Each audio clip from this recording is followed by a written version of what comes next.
Let's do this then. Hello, welcome along to All for United. It has been another mental weekend of Premier League action. We are back with the weekend review, and we've got more faces than we normally have on the show today. Some special guests from rival clubs joining us a little bit later on. Right now, though, let's jump into it. Let's talk about United. Let's talk about City. Let's talk about Liverpool. And we potentially have to talk about a former striker scoring goals already for a club that we don't like talking about. Stick with us. The weekend review is on. We'll see you the other side of this.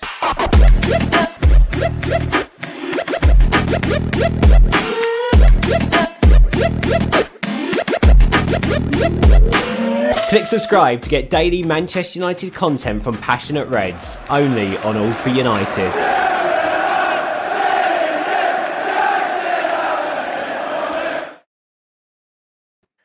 We are live, we are loud, we are beautiful, we are proud, we are smiling, we are all the feels this afternoon. Hope you're good, hope you're having a good lunchtime, hope you're having a good Monday. Thank you, Mark, thank you, Joe, thank you, Connor, for joining me. This is a weekend review where we talk about everything and United that happened this last weekend. So I think naturally the best place to start is with United. Mark, I'll come to you because you are to the left or right of me, depending on how you're looking.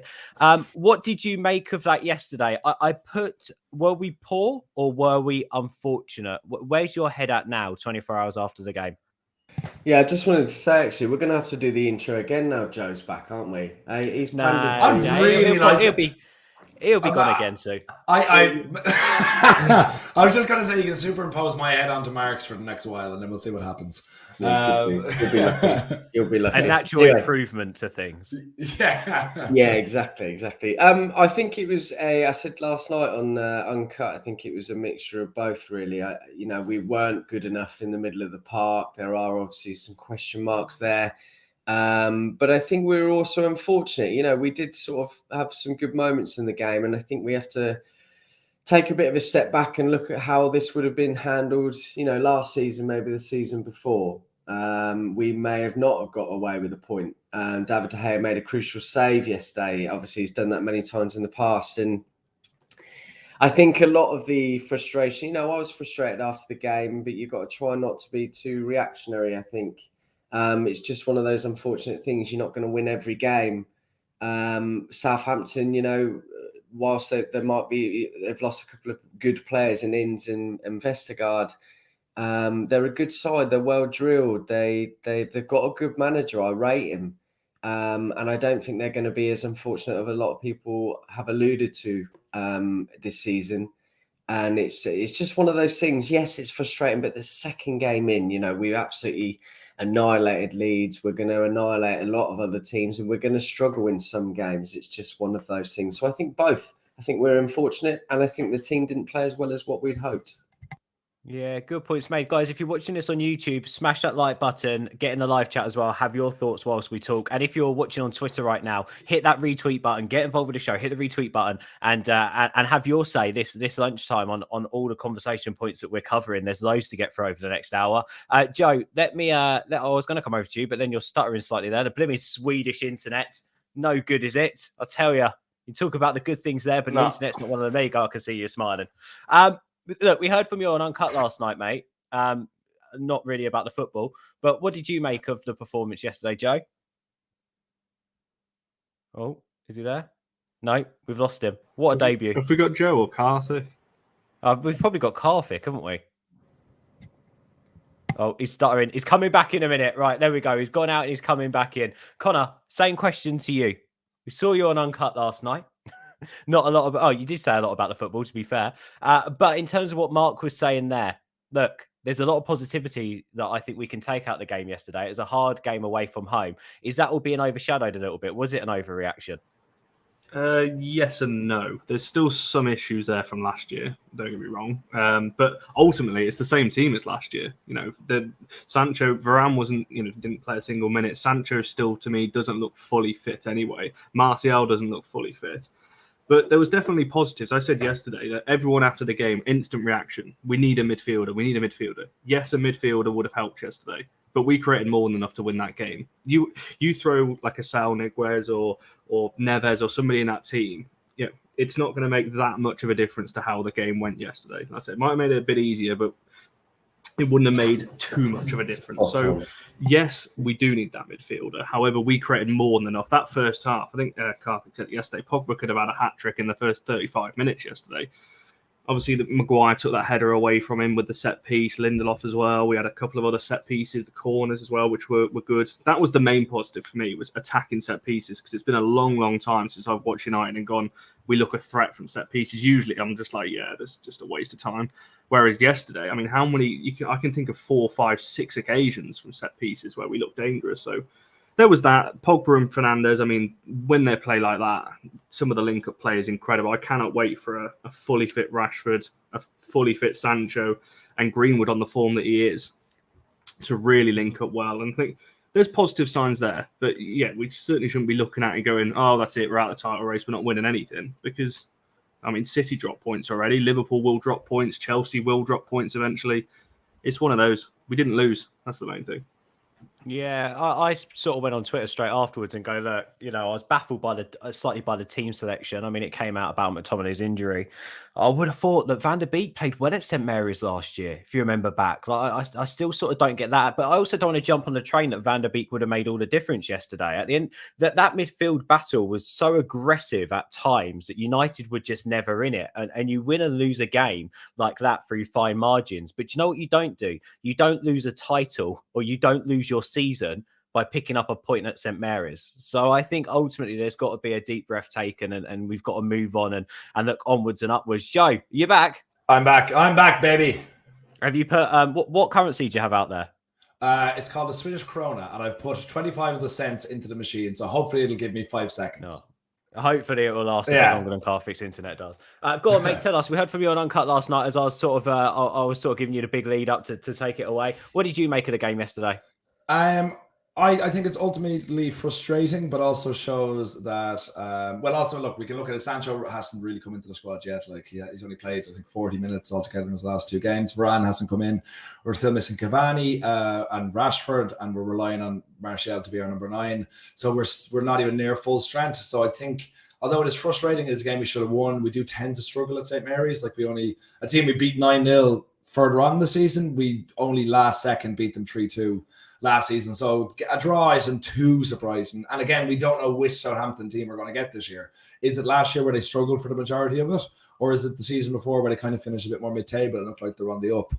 So I think what we can take from the game is that there's still improvement to be made, but we shouldn't be too frustrated because the improvements are already in the squad. We know Harry Maguire needs a better centre-half partner. Guess what? We have one of the best in the world who was on the bench yesterday. We need an extra creative force to take the strain off Bruno. We have that on the bench with Jadon Sancho, who will probably start the next game or the game after eventually, and then he'll be like the leader, one of the leaders in the team when the creative forces. And then you also have Rashford who has to come back. And then the only thing we have, one of the huge positives, of course, is the fact that Greenwood is showing that he will be hopefully very, very soon the future of our forward line. And then we have Rashford coming back as well. And also we need to see how Martial gets on, because I think it's basically done now. I don't understand Martial FC. I haven't for the longest time, but he's doing absolutely nothing over the past year and a bit to prove that he is of Man United quality. So there's a lot of frustration, but also I wouldn't take the draw as the worst result in the world. And every improvement that we need is in the squad already. So I think there is still a lot of reason to be excited. Just get rid of the 2 CDMs or the 2 holding midfielders, and then life is good. as if everything was as simple as that. Yeah. I do think it's quite interesting. There was a lot of I put this online. We went from 1 week having every player having an 8 out of 10 performance to yesterday players just scratching the barrel at a 5 out of 10. But there's still so many positives from it. That's why games like that you win via a small margin, or you manage to scrape it over the line if you manage to. If not, a point's not the end of the world. And of course, it's not the end of the world, Mark. So let's hit on some of those positives. We've equaled Arsenal's record, 27 consecutive games unbeaten away from home. Ultimately, a draw at Southampton, then going and winning at Wolves, or again, picking up points at Wolves, keeping that good away form, or exceptional. People aren't, we're just not talking about it from being good, exceptional away form going with the added bonus of fantastic home form. That's what's going to make the difference over a long season, isn't it, Mark? So it's important that we've kept that away form going at the very least. Yeah, it's a phenomenal record, and it's something we should be very proud of. And you've got to remember, in the last 18 months, everything seemed to reverse because of the lack of home crowd. We saw, and Connor would tell you, being at the match the other week against Leeds, how much of a difference that's made. So, with that in mind, hopefully our home form will pick up. Hopefully we can continue this away form, and that's obviously going to bode for good things going forward, and it's something to be happy about. Yeah, it's, there's lots of things that we can get frustrated at, but you've got to remember they're trying to find their feet. Jadon Sancho hasn't hit the ground running, which we're not expecting him to. I think that this goes to show again against Southampton, as I mentioned earlier, they're a very well drilled team, and it's just shown again that we struggle against a very organised press. And I think actually it showed that we missed someone hugely in the form of Cavani. I think he probably would have put those away. Okay, Martial, as I agree with you, Joe, 100%. He hasn't really shown enough at all within the last year and a half since his fantastic season. But he's just come back from injury, and I'm willing to give him a little bit more time to hopefully suss that out, And I think on a day where Martial would have been on top form, like Greenwood, if he'd been in those positions, he probably would have put them away as well. So it's just a series of unfortunate things. But look, can I ask you, Mark, on that? Keane has just jumped in with a comment. Greenwood would be a 30-goal a season striker. You can see the steady progression with him. Martial's regressing and potentially will not get better. I just want to bring out Keane's comment on that, because ultimately Greenwood was actually really good against Leeds at 9, yet he was moved out to the right for Southampton to accommodate Martial through the middle. For you, was that the right move? Was you a bit baffled by that when you saw the team sheet, Mark? Or for you, do you think Greenwood's got to get used to playing in different positions within this front line, and ultimately that shouldn't affect his progression as a footballer? I was surprised, and we spoke about this on the tactical preview and timeline talk, I think, as well. I was expecting Sancho to start, and I think that when you've got a 19-year-old who, quite honestly, with the season he started and how well he's done, he's probably in the form of his life. Ollie will know what it's like to be a young, inexperienced striker. Why would you want to rot the apple cart in any way? And I'm surprised he didn't start as a number 9. I think that the idea is to have him as a number 9 focal point at the top there. And yes, while it's great to have a little bit of versatility, and you could play on the right or play on the left, that's not going to be his main position. He's done a phenomenal job in that position, but we need to really hone in on bringing him into that number 9 spot, I feel. So yeah, I was surprised really by some of the selections, and I think it would have been, Jadon had to come home after 55 minutes. I think it would have been better to start him. I think we would have had a little bit more of an attacking flair from that right-hand side. Greenwood would have probably have done a better job than Martial. Yeah, completely agree with that, Mark. Let me come over to you, Joe. One other player that I think deserves tremendous praise yesterday, actually for his start to the season, is Paul Pogba. The first player to get 5 assists in 2 games. I actually thought he was probably the one player we could say put in a 6 or 7 out of 10 performance. He played really, really well. What have you made of Pogba's start to the season, Joe? Absolutely sensational. And I did not expect this to happen. I won't lie. I thought with everything that's going on with the contract situation and with the fact that it seemed like for the longest time, it seemed like he was on the way out the door. But then I think he realized, or his agent realized, that just a move isn't going to happen this summer. And he's just kind of hit the ground completely and utterly running, and has been the best player in the league. I don't even think anyone comes close to him. Like 5 assists in 2 games is absolutely insane. And really, I just think it's been understated how good he has been, because the result yesterday wasn't great. And but I think if he stays, now my fear is now I'm like, give him that contract now, give him all the money in the world, and then we get the Pogba that we're used to seeing. Which is kind of, 8 out of 10 performances every 6 games sort of thing. So if he keeps this up, absolutely, we'll give it to maybe the middle of October, when it gets to time when it's close enough to when he can start talking to the other clubs, and you're like, this guy's actually been sensational. He's worth the 400 grand a week. But if he starts kind of middling a bit or whatever, then look, at the end of the day, it's not my money, it's not our money. If he leaves on a free transfer, we don't get the money for it. I don't really care. I think there should be a plan B in place anyway. Do you know what I mean? That doesn't mean anything to me. But if he's not worth the 400 grand a week, if he isn't putting the performances, then absolutely he can go. But at this moment in time, if this form keeps up, which I don't expect it to, I don't expect him to get an assist or 4 assists every game. But like to be contributing to the team as he is now, and in fact stays consistent, then absolutely, like, you know, give him all the money in the world. But I'm still not 100% certain that he can keep this consistency. But I hope to everything I'm wrong. I kind of touch on what Mark was saying about Greenwood on the right, and I think for me it made sense putting Greenwood on the right because I think he's an all-round better footballer, and it didn't really surprise me because as well, where are you going to put Martial? Because Martial still claimed that he's number 9. If you put Martial on the right, obviously he's so much less effective, you know, if you're swapping them two around. So I think it made sense to me why Greenwood is on the right, because he's played there consistently and he scored. Do you know what I mean? He scored from that position too. So I think it makes sense. But just Martial, seemingly that's his best. Seemingly, he'd like to think it's his best position. And, I do totally agree with you, Joe. I just was shocked that Martial was starting entirely right, and then obviously with that you could then move Greenwood into that number 9, but he did a great job on the right. Yeah, I would have started Dan James over Martial, put Dan James even on the right and Greenwood down the middle, like against Leeds. So I was a bit surprised at that. Oh, mate. Dan James love affair. That ain't going to get the views. Izzy, let's have a look here.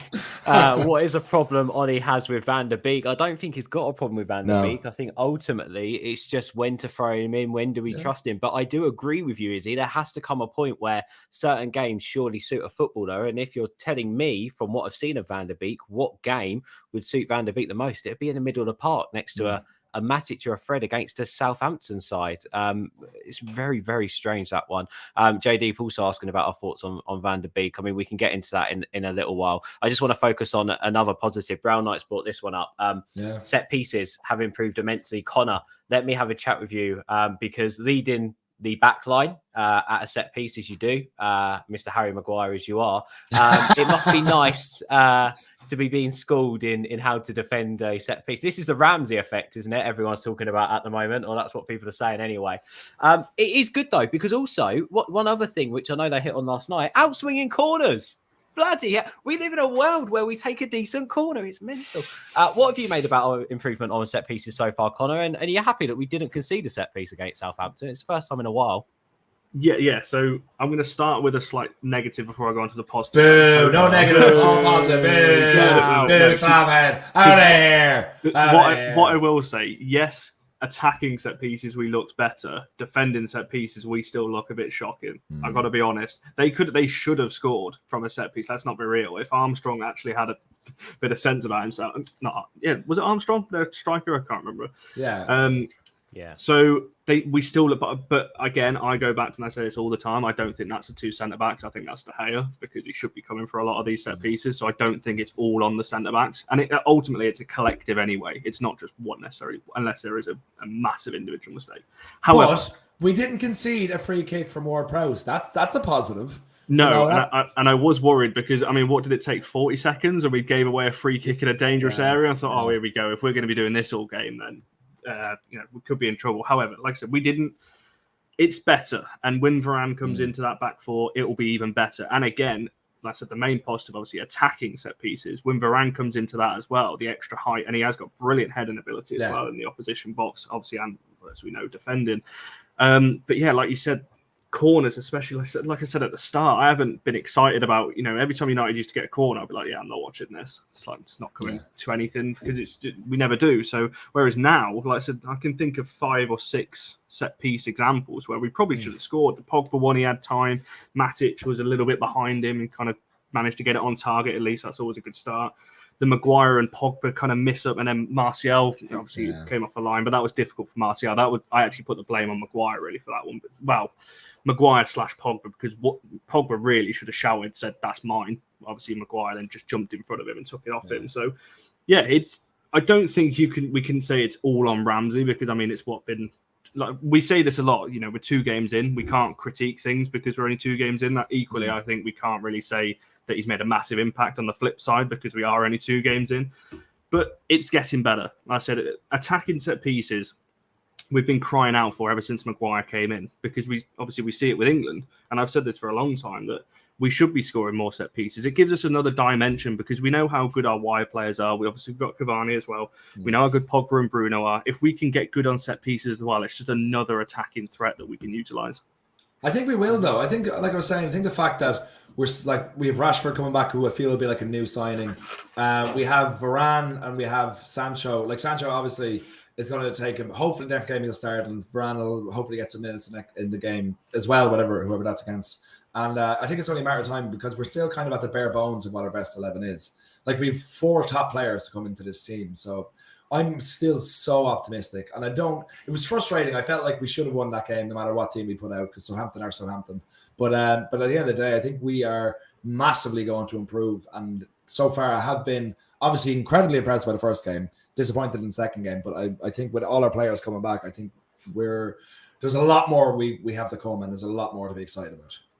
I know it's different circumstances last season. I mean, in some ways, we still had a very weird preseason because of the Euros. But last season, I think everyone forgets that for the first 4 or 5 games, if you remember the starts of the season, Ollie was going on about how, look, we're not at peak fitness. We're not there yet. It's going to take us. And I think then he was saying until 6 or 7 games until we're going to be able to start playing properly. And then we did. Then we really started to turn it on. And the difference was there immediately. I think the fact now that Ollie's saying, look, we're nearly there already. We've got another couple to go. I think we can trust him on that. I think ultimately, when Ollie says something like that, he's proven right. Yeah. And I think we're going to see a United side that's very keen against Wolves at Molineux on Sunday. And like you said, Joe, I'm still really optimistic. And I think actually that game at Southampton came at exactly the right time because that was very physical. It was quite fast at times as well, but also we were allowed to dictate the pace in sections too. So we sort of done everything in that game, and I think that's only going to help the fitness. There's a bid of 50 million for Martial. Would you accept it, Mark? Would you accept it? If you'd asked me 6 months ago before Rashford was injured, and I think you look back at some of the streams that we did, I would absolutely, I'd rip your hand off. But I think at the moment, it's very difficult to do that. If we've lost Rashford, and I think it obviously is a pivotal player, and I think we always need at least 3, 4 or 5 strikers, especially we're playing 3 at the front, right? So it's a difficult one. I think we could easily get that amount for him. I really do. I think from an Italian club, French, Spanish, I think they'd all happily pay about that much for him. If he carries on this form, you ain't getting that next summer. No, absolutely. And this is where it gets really tricky. If this was maybe a couple of weeks before Rashford was returning, yes. But at the moment, we don't really have a set date, and I think it's going to be a little while yet. So it's difficult. But yeah, I mean, I think he is on his way out at some point soon. I really do. I don't think he's been nearly as consistent enough. We know his ability on the ball. He's wonderful, sticks to his feet like glue. But just not now. Just not now. Just a yes or no, Joe. 50 million Martial for you? Just a yes or no. No, I'm going into great detail as Mark did, okay? There's so much more I want to talk about. Yeah, okay. I'll say it really, really fast that you can almost not understand it. Do it really quick so we can't understand it. Okay, the main thing is that I think Martial, we set him on loan for, because no one take him at this moment in time, but if you set him on loan with a 50 million option to buy, I think it's the only way we get rid of him right now. There's some poor Irish fella sat there somewhere, and I'll go, I completely agree with Joe. I got everything he just said then. I completely agree with him. Everyone else is just like, what's Joe just said? Yeah, okay, that was a yes. But you're still sitting up. Okay, cool. Connor, what about you? Yes or no? I know you give me a yes or no. Yes, but not right now. Yeah, yes, but not right now. Literally, the question was right now. Here's the fence, and here's you sitting on it. Because of like what Mark said earlier about Rashford being injured. Like, could we really play Dan James? For a full. I know you'd probably put Pogba on the left, but no, I'd play Dan James over Martial right now. I don't know. 100%. And there's loads of comments coming in. Sorry that we can't get to them all. There's loads to discuss. Just quickly then, Joe, the reason why I wanted to use speed on that is because another big talking point from the game, the Southampton goal, the challenge on Fernandes, foul or no foul? Absolutely foul, definitely. No. Hold on. I believe the question was for me. The two imposing members on this side. Why would Bruno Fernandes fall to the ground like that if it wasn't a foul?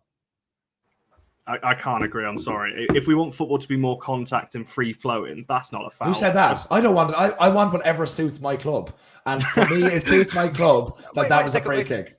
Can I also hit on right? Yeah, I agree. Contact needs to be in the sport. And I think the majority of decisions we're getting there. I think we're almost getting there. But you can't go from one extreme to the other. There has to be a middle ground at some point, especially when you're trying to pull this out with a fine tooth comb. For me, that last season isn't just a foul, it's a yellow card. That's what that challenge is.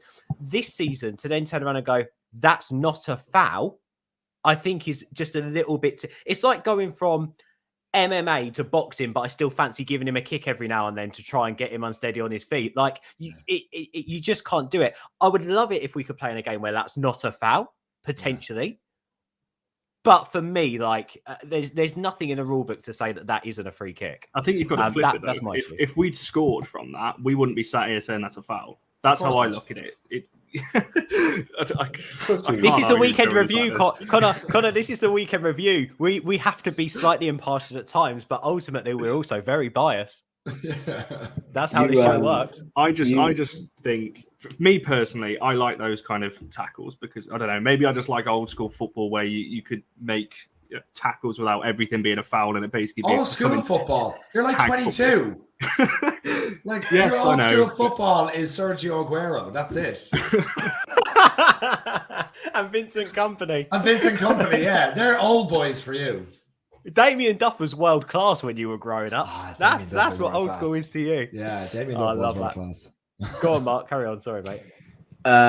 Yeah, you took the words out of my mouth. I think they have gone from one extreme to the other.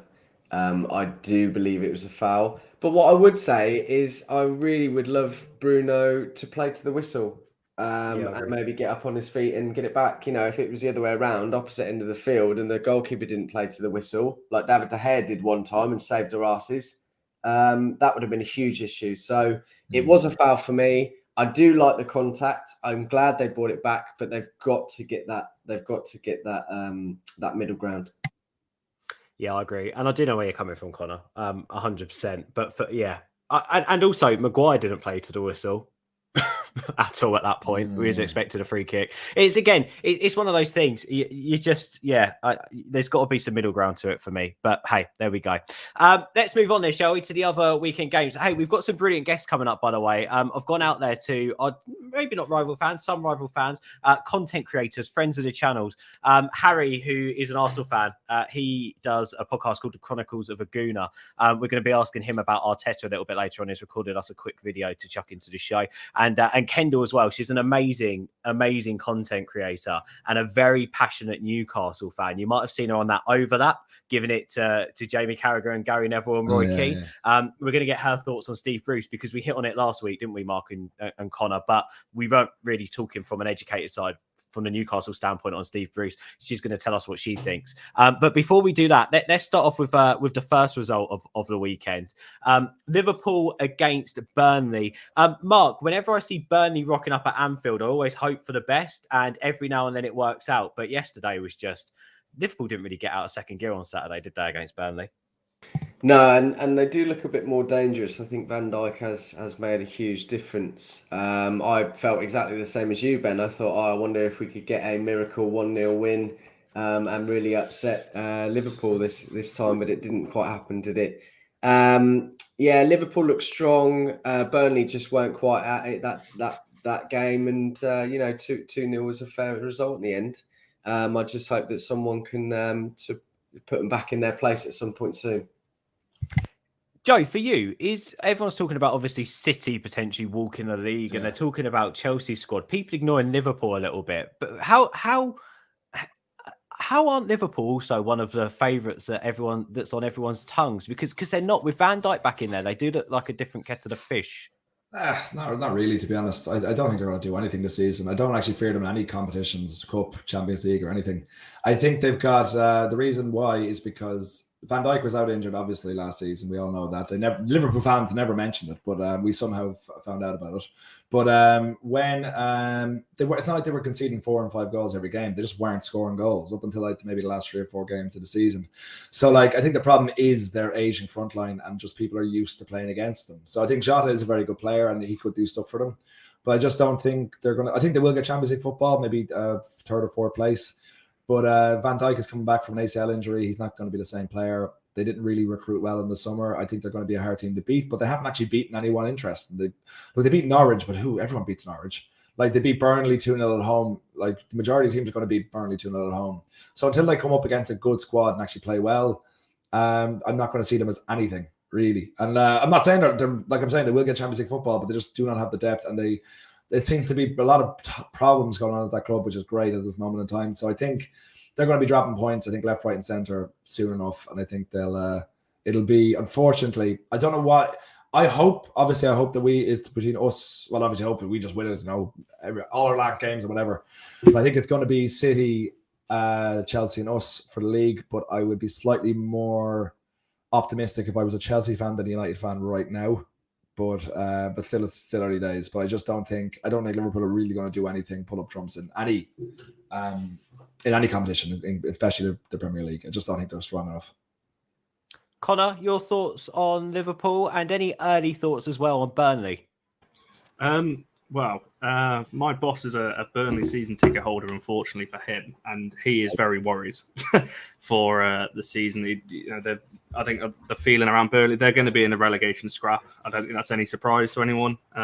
They've managed to keep hold of, obviously, Pope, Tarkowski, McNeil, who looks like a good player as well, but still not enough. That team is just not good enough, in my opinion, to consistent. They remind me a lot of Sunderland. They're kind of in and around the relegation zone, and eventually they will drop.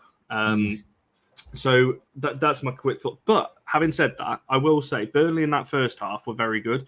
They had a shot off the line. McNeil was causing Alexander-Arnold all kinds of problems, and that first half, Burnley were well in that game. It's the second half where Liverpool just stepped up another gear and Burnley just really couldn't live with it. I can't remember what it was. I think Liverpool had something like 18 shots on goal and like 8 on target in the second half. It was something ridiculous like that. Alexander-Arnold turned into a centre midfielder in the second half. They were almost playing a back three. And that's obviously where the second goal came from. But Liverpool don't look, like Joe was saying, they weren't really conceding last season anyway. They just weren't scoring. And that's why they were losing every game, like 1-0 or something like that. But they don't fear me as much as they used to. That front line is still very good. Mane, Jota, and Salah, obviously. That's one of the best front threes you're going to see around. However, I don't think, like Joe has mentioned, the recruitment has not been the levels of other teams. Now, that's not everything. They've still got a brilliant manager and a good squad anyway.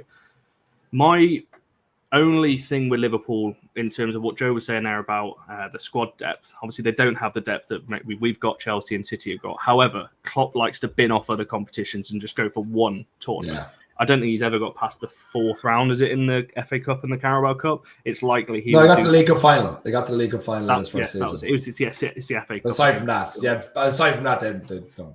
Yeah. So I can see Klopp doing that again. So it all depends on what he's going to prioritise, the Champions League or the Premier League, because Liverpool don't do both. They'll go for one or the other because he doesn't have the depth to do what we'll probably do and try and go for every single trophy. So they look good. They're obviously going to be better with Van Dijk coming back. However, they're not as good as everyone is making them out to be. Like we said, Norwich and Burnley, they're both going to be in the relegation zone. They haven't conceded a goal, though, still. They haven't conceded a goal. They've won their first. They've done the job that they needed to do and looked good whilst doing it. Not exceptional, looked good whilst doing it. I do agree with you, though, Connor. Burnley did have sections of that game. They also had a goal disallowed, didn't they? I think ultimately, with Liverpool, we need to see them in a bigger test. And what a test. What a test on Sunday. What a test they have on Sunday. It is Chelsea on Sunday, isn't it? Chelsea, Liverpool, Chelsea. Yeah, Van Dijk against Lukaku. It's going to be a very, very interesting game. Talking about Lukaku, he made his debut against Arsenal yesterday. Before we jump in and hear from Harry from the Chronicles of Laguna podcast, let's quickly talk about Chelsea. Mark, I'll come to you first. They are a serious threat this season, aren't they, Chelsea? I mean, I know it's not Arsenal of old, but they just looked like yesterday it was men against boys. And they did, again, talking about Liverpool not getting out of second gear, Chelsea played the whole game in third gear. They managed it really well. They looked confident and they knew they were doing a job on Arsenal. Yeah, I don't think this is any news to us, though. Chelsea always recruit relatively well. They've got a very good manager. I've spoken about him a few times. And they do look, the contrast between the defensive issues they had last season and now is just non-existent, and that's always a good basis to start on, isn't it?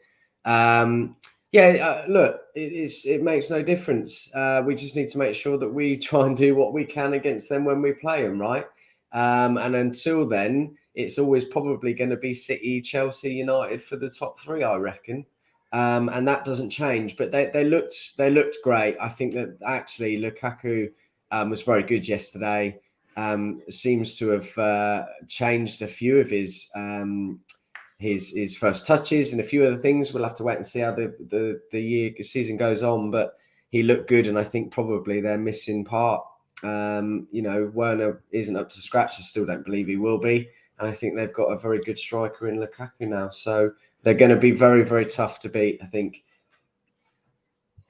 Yeah. Sorry, I thought he was going to say something else then. Joe, let me come over to you and talk about Lukaku, who Mark spoke fondly of there. What did you make of his debut? Yeah, look, I think it was always going to happen. He was going to score because Arsenal love to concede goals and he loves to score them. So I think it was always on the cards that Lukaku was going to score. I thought he was very good. I still think we'll see how he plays across the entire season. But like, you're coming in with a great form from being the best player in Serie A last season, having a good time at the Euros. That we'll see how he gets on. I still think Chelsea look very good now, but we'll see how they get on over the next couple of months and everything. And Tuchel in his first season, but there's nothing you can say that you can't take away from anything from Lukaku, because he's lost weight, he's put on muscle, and he just looks strong, and like he's guaranteed 20 goals at least. Even when he was shite for us, he scored 20 goals, 16 goals in the league, and then whatever it was in the other competitions as well. So he'll guarantee you goals. I think with the ball at his feet, obviously he's not great, but just allow him to have a first touch in the 6-yard box, and it's going to go in, even if you're trying to control it. So I think, and I will be interested to see how he plays against an actual good defence, though, because again, Palace, Arsenal, both are fighting for survival this season. So I think it'll be interesting to see when he comes against an actual backline. And I'm really happy no one laughed when I said Arsenal were fighting for their survival. But it'll be interesting to see how he actually goes against a good defence, a proper defence. That's what I'll be interested in seeing. It's a realistic possibility at this side. I mean, ultimately, it's a mad season at the moment, and you worry for Arsenal. We'll hear from Harry in a second. Anyway, Connor, just on Chelsea, have you been impressed with their start to the season? Yeah, I think they were one of my teams. We've all kind of said the same thing. It's going to be United, Chelsea, City, potentially Liverpool go for the title anyway. Chelsea were always the team I think people were overlooking, because, I mean, I might get hate for this. I don't really care. Werner is not a bad player. As a footballer, he's very, very good. In the Bundesliga, obviously, he tore that league up. And even at Chelsea last season, we all like to laugh at him because he misses sitters. He does, me included. It's quite funny. However, his movement off the ball and his general play is very, very good. And I always felt with Chelsea that they were that one striker away. If they could just convert, they were creating so many chances last season. And if they can get a player, which they have got now in Lukaku, it's a big worry, because, I mean, yes, it's Arsenal. I mean, in the second half, Chelsea just almost shut up shop and went, you know what, we've won this. We don't need to do any more than what we already had to. The right-hand side, especially where James was, I can't remember who was in midfield on that right-hand side, and linking up with Mount and Havertz, they were kind of interchanging as well. With Chelsea, I think this season you're going to see us a lot. They're just going to create a whole heap of chances in every game. The two obviously big question marks: can they keep the other team out? Can they keep clean sheets? And also, obviously, if Lukaku can keep firing, which I worry he will do. Like Joe said there, I think he is going to be a 20-goal a season striker. Wouldn't surprise me if he gets the golden boot either, unless Mason Greenwood beats him to it. But yeah, they're definitely going to be there or thereabouts this year. And they just look a solid outfit, don't they? I know they haven't played too many, Palace and Arsenal. Arsenal are awful defensively, but yeah, if they go to, I think it's at Anfield next weekend. If they go to Anfield and win, then I think, but it's not even a win. If they could easily win comfortably, that's what's going to be really interesting, because neither have conceded, and both have identical records, except Chelsea have played a little bit better teams. In Palace and Arsenal. Yeah.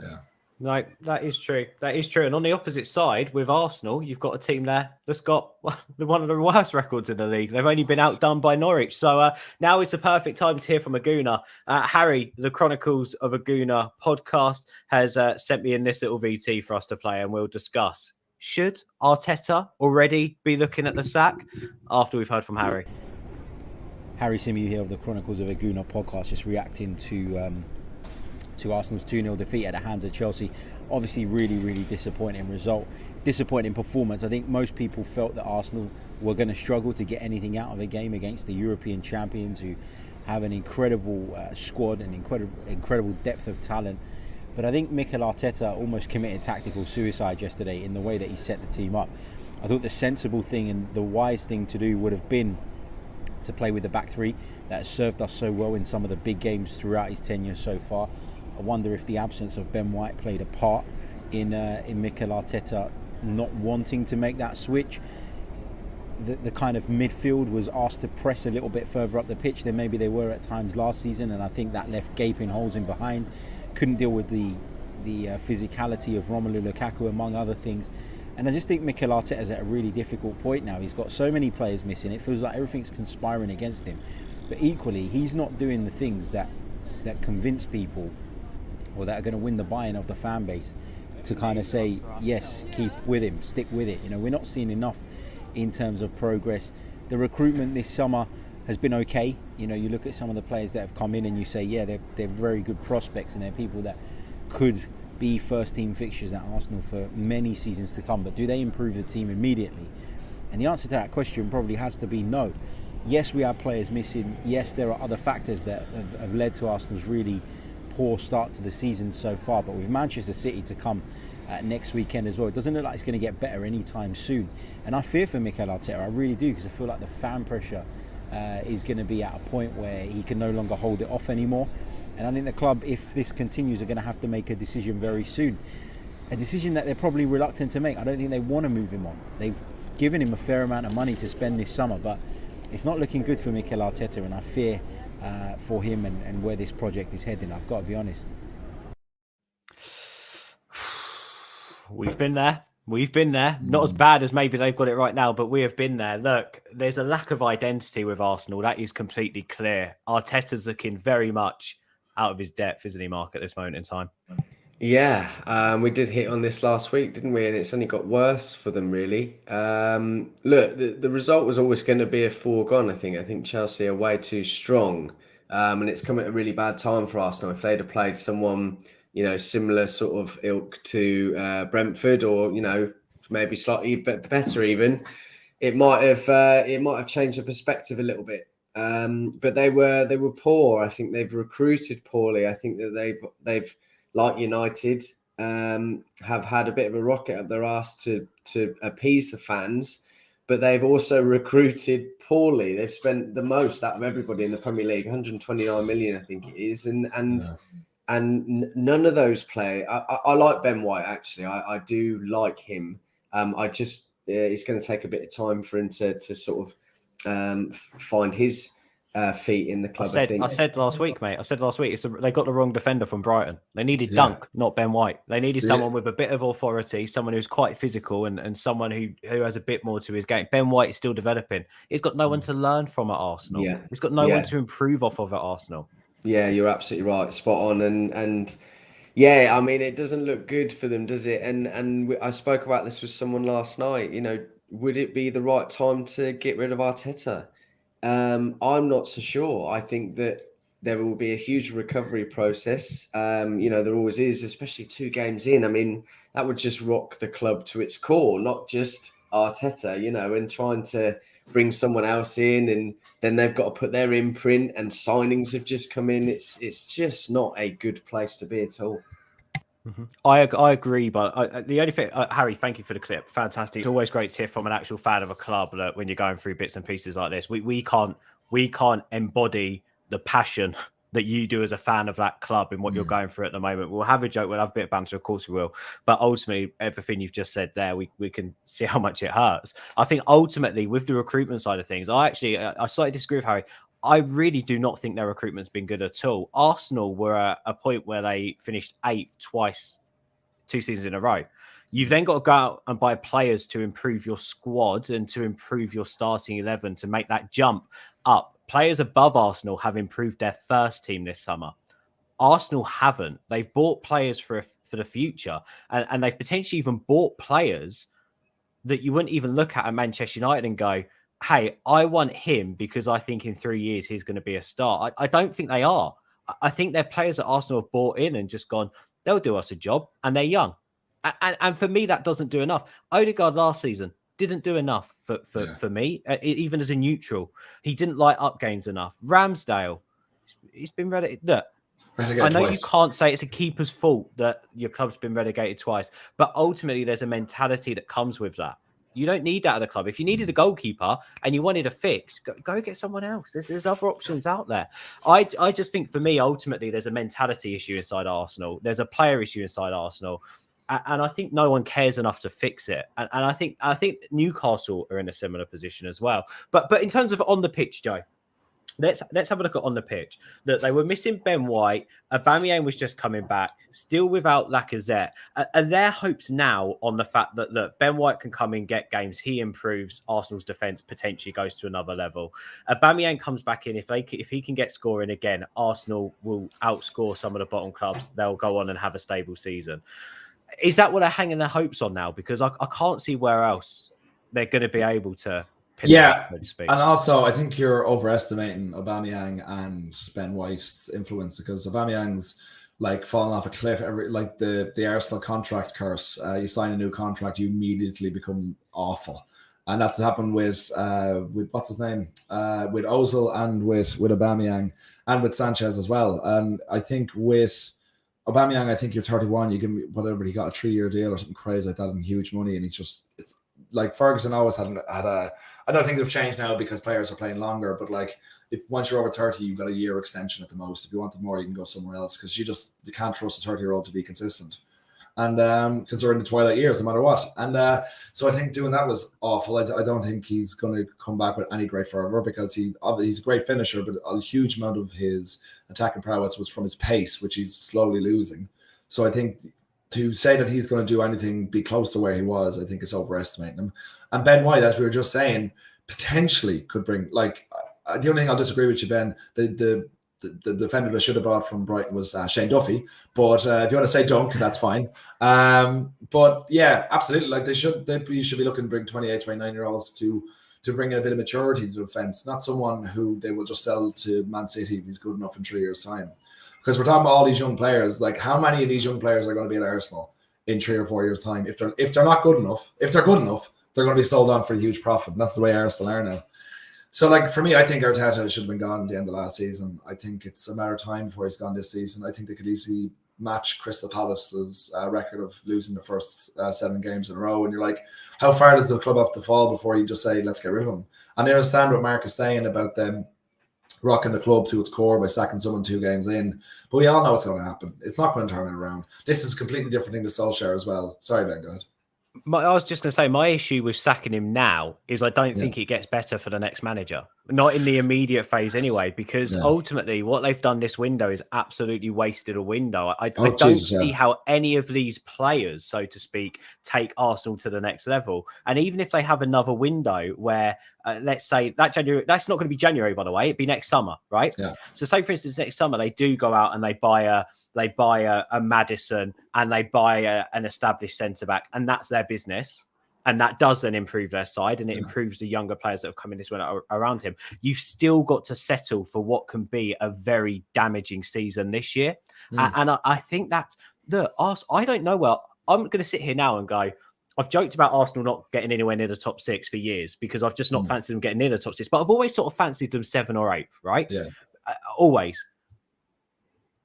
I'm sorry. I feel like I can name 10 better sides in the Premier League than Arsenal. I think that's my issue. We shouldn't be thinking that.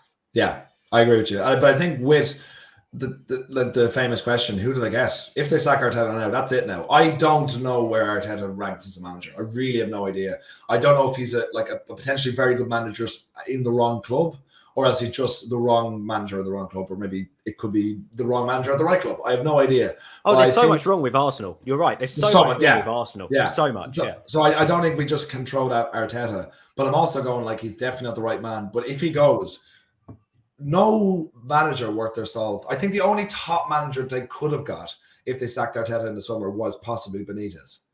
Because Benitez can make crap like less crap. Do you know what I mean? He can come in and with very limited players, very limited whatever, he can guarantee you a top 6, top 7. Not playing pretty football, not doing it the Arsenal way, but he could have got that, and he will do it for a big wage. And his reputation is like nothing can sour his reputation now. Do you know what I mean? He's Champions League winner. He's won basically everything in the game. He can go to any club he wants and not have to worry about that. And be a hero at Arsenal if he does manage to win them something. But aside from that, Eddie Howe is incredibly overrated as a manager. What's he going to do? Like, he's the only manager I can think of that I could bring in.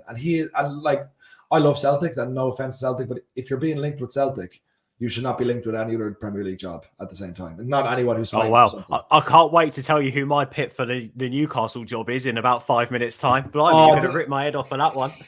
But we'll come on to that. Let me just quickly get Connor's thoughts. There's a lot going on in the live chat, guys. Keep your thoughts coming in. We can see them when we read them. I know Connor's responding to them as well, and we can't put every single one on the stream. I just want to quickly say Mab is an Arsenal fan, I believe. Has been posting some stuff in here and discussing with Ugly Bear and the guys on stuff. So Mab, thank you for jumping across. I think it's really, really interesting with what's going on at the moment, Connor, at Arsenal. So what are the expectations from what you've seen in the first 2 games, Connor? I'm going to set you up here for an assist. You could have the clip that goes out at the end of this show if you answer this right. Where do Arsenal finish this season? What expectations should Arsenal fans have for this season at this point? Oh dear. I mean, at the moment, obviously, it looks worse than it is. So, and obviously, they've got City, and they're going to get slapped by City next week. So. However, after the international break, they've got Norwich, Burnley, North London derby, and then I think they've got a couple of easier fixtures after that. So, expectation for the season, I think they will just scrape top half.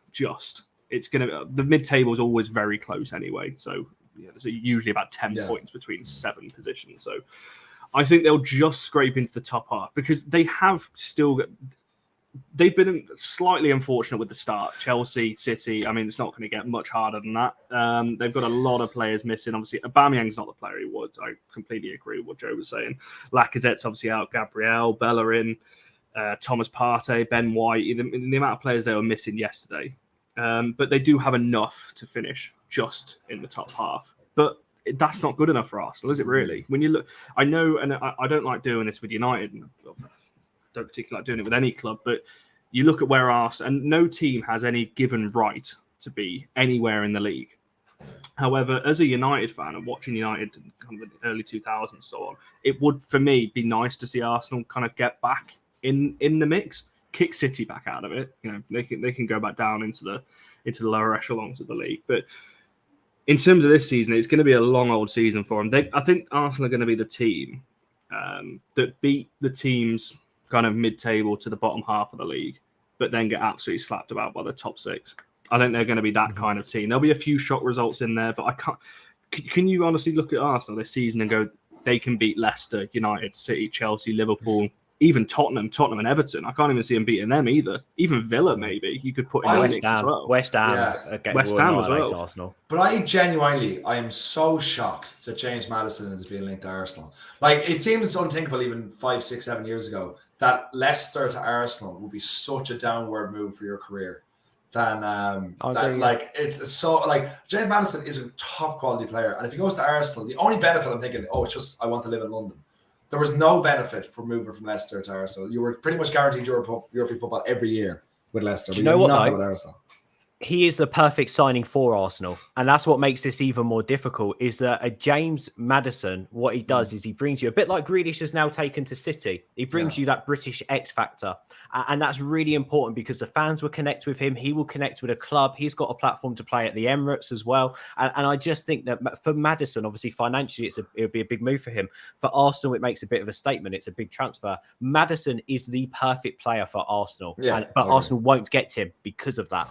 Let's move away from Arsenal. Thank you again, Harry, for jumping in. Let's get another guest on, shall we? We spoke a little bit about Steve Bruce. We haven't got long, by the way, so we're going to have to really crack through this.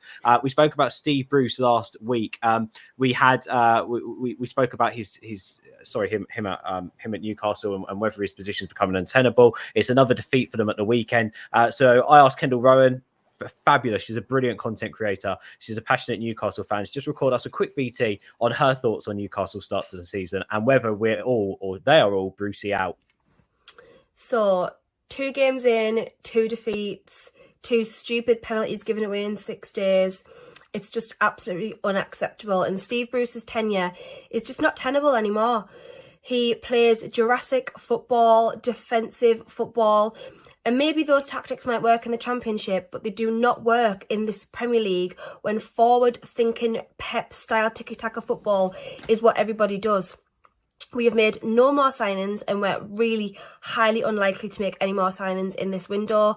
We brought in Joe Willock. Steve Bruce isn't willing to let any of the dead weight out of the 25-man squad go. We're going to name 4 goalkeepers because of the injury situation. So we are now on borrowed time for relegation, in my opinion. Steve Bruce is not the type of manager you want at the helm of your club, especially when you have attacking players like St. Maximin, like Miguel Almiron, like even Joe Willock, who did absolutely fantastic on loan last season. But he needs to be in a forward-thinking, progressive team. We need to bring in a better manager. We need to bring in like Graham Potter. Obviously, Graham Potter's not going to want to leave Brighton for Newcastle at this current time, but we need an Eddie Howe, maybe would be my realistic choice, because we're not going to get any big name managers like we have in the past, like Rafa Benitez. We're not going to get that. We're not a club with pull and power right now. So Eddie Howe would be a great choice for me. I think a couple of our fans have said that for quite maybe over a year now, so that would be a great choice. I can't really think of anybody else off the top of my head who would even come in to take the job, because who wants to work under Mike Ashley? Nobody. But one more defeat, I think we're one more game closer to Steve Bruce getting sacked, and I really, really hope that's the case. Even if you want to give it to Graham Jones on a preliminary basis, then that would be great in my opinion, because he's an attacking coach. His tactics are attacking tactics. He went to the Euros with England to be the tactical coach, so I think that would even be better than what we have right now. But it's just not sustainable, it's not long term, and if this carries on, we will be relegated this season. Thank you, Kendall. Mark, Newcastle for relegation, can you see it? Yeah, definitely. We did speak about it last week. I absolutely agree with Kendall. I don't think Steve Bruce is the man. I think they have got some good attacking talent. We speak about St. Maximum all the time and a few others. I think Joe Willock's a good signing, but I don't think he's the right man. And consequently, if you don't have that sort of relationship, then it's not going to bode very well. And yeah, very much so. Very much so. They're going to be in a lot of problems this season. It's one of the biggest issues with Newcastle, Joe. Sorry, just quickly on this review. It's one of the biggest issues. No one cares. Mike Ashley doesn't care. Like Steve Bruce isn't a Newcastle fan, so to speak. I don't think he cares that much. No, he is a Newcastle fan. I think Steve Bruce is getting an awful time. I don't really understand why Newcastle fans have a problem with him. I think there's a huge arrogance in that club for no real reason, because he kept them up last season. They've been relegated twice in the past 10 years. And have spent, they got promoted both times automatically. He kept them up last season with no money being spent. Okay, they don't play the best football in the world, but do you want to be a Premier League club or not? You all thought you all were against them last season, and he kept you up. This season, it's going to be the same sort of thing, but I guarantee he will keep them up. If they get an attacking manager, they're going to get relegated. I guarantee it. And Mike Ashley doesn't want an attacking manager. Mike Ashley just doesn't want to lose games, whether it's draw games or whether it's win them. He just wants to make sure they stay up. So the problem is Mike Ashley. He brought in Steve Bruce. I think Steve Bruce is doing a great job in what he's been given. So I think he's got an awful time. And I think Newcastle fans are just severely arrogant for no reason. You played Champions League football 15 years ago. Get over it. All right, you nearly won the league 25 years ago. Get over it. The fact is, you're a yo-yo club for the Championship and the Premier League. You're not going to be playing the best football, because what your owner wants to do more than anything else is not play European football, but not get relegated. So you're going to be a mid-table club. Joe, we're talking about a club that has over 50,000 fans in their stadium every week that get served up utter dross. Like, fans have a right to be pissed off over that. Have a right to talk out about that, because absolutely isn't good. No, absolutely. And also, again, I don't think any Newcastle fan would disagree that it's not just the manager. I think there's a lot wrong with Newcastle, just like we've spoken about with Arsenal. But I think ultimately, as a Newcastle fan, with the facilities you've got, with the platform you've got, with the fan base you've got, everything you've just said there is the reason why Steve Bruce isn't good enough. The reason why Mike Ashley isn't good enough for this club. That all of those reasons are the reasons why Newcastle fans are upset and frustrated, because they're better. They're a better football club than that. They're a much better football club than that. But that's what I'm saying. I don't think you can lay any of the blame on Steve Bruce, because Steve Bruce is playing his style of football, and he was brought in to play that style of football. And if the fans don't like it, they won't be a Premier League club anymore, because this is what Mike Ashley wants, is that. So they should be supporting the manager and not supporting Mike Ashley in whatever protest they want to do. But Steve Bruce hasn't changed the way he's playing football. And guess what? It worked for his last season. If you want to remain a Premier League club, you're going to be remaining with the style of manager that is Steve Bruce. I don't think they'll get Eddie Howe. If I think that's the way you're going to go with that, Ben, with your thoughts. And I think Eddie Howe would be perfect for Newcastle. I think the way he plays, I absolutely agree with you. He'd be perfect. I agree with you. But Mike Ashley won't want him, because he'll want to buy players and he'll want to play attacking football, which leaves them open at the back to more likely get relegated. If they put 10 men behind the ball and try to nick 1-0 and take draws here and there and everywhere, they're most likely going to stay up, and that's what Mike Ashley wants. So I think the problem. Connor?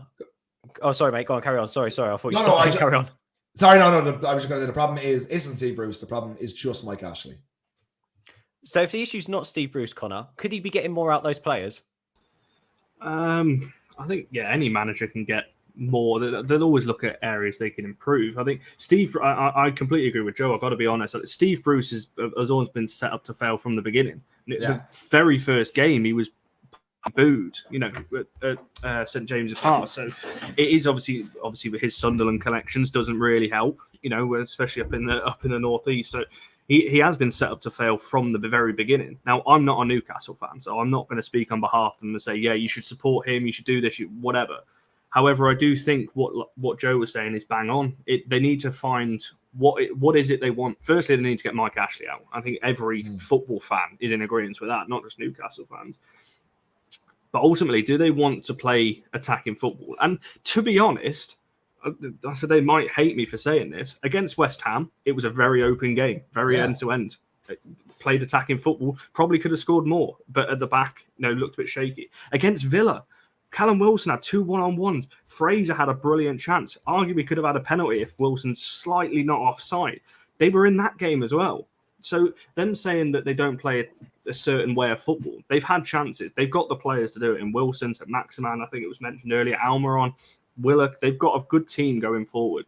But I think Joe is right. They need to decide what it is they actually want. Are they going to be that team that just avoids relegation? Or do they want to push up? Because like I just said about Arsenal, and it's the same with United and all these other teams. No team has a God-given right to be up there just because you were once a good team. If that's the case, Blackburn, Nottingham Forest, Wimbledon, bring all these teams back because they were good back in the 90s and so on. So, it's a difficult one with Newcastle, but ultimately, I think no surprise, their number one focus needs to be the owners. But I don't think that's nothing. The fans are not going to be able to change that, unfortunately. Who gets the boot first, Bruce or Arteta? Mark? Arteta, I think. Yeah. Joe? Arteta, 1,000%. Bruce should be given the freedom of Newcastle. Oh my God, you didn't just say that. Connor, go on. I'm actually going to say Bruce, because I think they wouldn't have backed Arteta as much as they have in the transfer window if they weren't going to keep him long into the season. I don't think anyone, for the purpose of the question, I think Arteta, because I just don't think anyone at Newcastle cares enough to give Brucey the boot. Genuinely, that's my thing. And I also think it's the same with Arsenal, though. I don't think anyone there cares enough to get rid of him. It's a really interesting one anyway. Look, we haven't got long left, so we do need to wrap up. I just want to quickly get the two polls up on the screen. We're talking about the winners and the losers of the weekend. Terrible Toon, they were down as a loser. Wolves woes. Mark, are you shocked that Wolves haven't yet managed to put a performance together this season? They're also struggling. Not really. Have they invested a lot this summer? Not really. No, have they got a man? I'm so fortunate that I can't think of his name. You put me on the spot. the Jimenez? Tottenham manager. What's his Nuno- name? Oh, Nuno Nuno Santos. Espirito Santos. Yeah, I just, getting rid of him was a bit of a silly thing. I understand that people were a bit bored of his play style and whatever. I think Tottenham are going to suffer for that now. But no, I'm not surprised. I think Wolves have struggled this season. Interesting. No hope Norwich. Joe, will they ever put points on the board this season? Genuinely, I don't think so. Norwich are such an awful Premier League team, and they have been for the longest time. They're like the worst sort of yo-yo club who just dominate the Championship and then can do nothing in the Premier League. I remember the only thing they did, they beat City 3-2 the year Liverpool won the league, and that was the only interesting thing they did probably in their Premier League history. They might get 3 points 6 points against Arsenal. Oh, well, that's guaranteed. Yeah, sorry, of course. I thought you meant to side but that's a relegation battle. So, and of course, same old Arsenal on there. And just quickly, winners, Lukaku stream debut. Spoken about that. We haven't really spoken about free scoring City, but it was against Norwich. We don't need to. Potter's Seagulls again. Brilliant Brighton. Brilliant Brighton again against Watford. I thought they looked really, really good. But as all Graham Potter sides, they're still probably going to finish 16th or 17th, and people still say they play a better brand of football than United, which will be very interesting. Should we leave it there then, guys? I think we've more or less covered everything. That's the weekend review. Thank you, Kendall. Thank you as well, Harry, for jumping on. Mark, thank you. Joe, thank you for being back. And Connor, thank you as well. Connor, where are we watching the Formula One on Sunday? From behind my sofa, because I'm going to be worried a Mercedes is going to crash into a Red Bull again. Can we watch it together one week? Just me and you? I'm not sure that would be healthy, would it? F1 friends. Nah, there might be some fights. Yeah, I'm not Ben, sure you never Did you just offer me out for a fight? No. I'm pretty sure that's what you just did. It sounded like, Ben, you asked Connor out because you're like, can we watch it together? I was going to say, are you bringing candles? To Guys, thank you so much. Yeah, calm down, Joe. You've been back a minute. Don't start being jealous. Thank you, guys. We'll be back with another weekend review next week. For now, take care, and we will see you tomorrow. There's a show. Oh, and we're doing a live Champions League draw show as well, so do not miss that. Speak to you guys in a bit. Bye for now.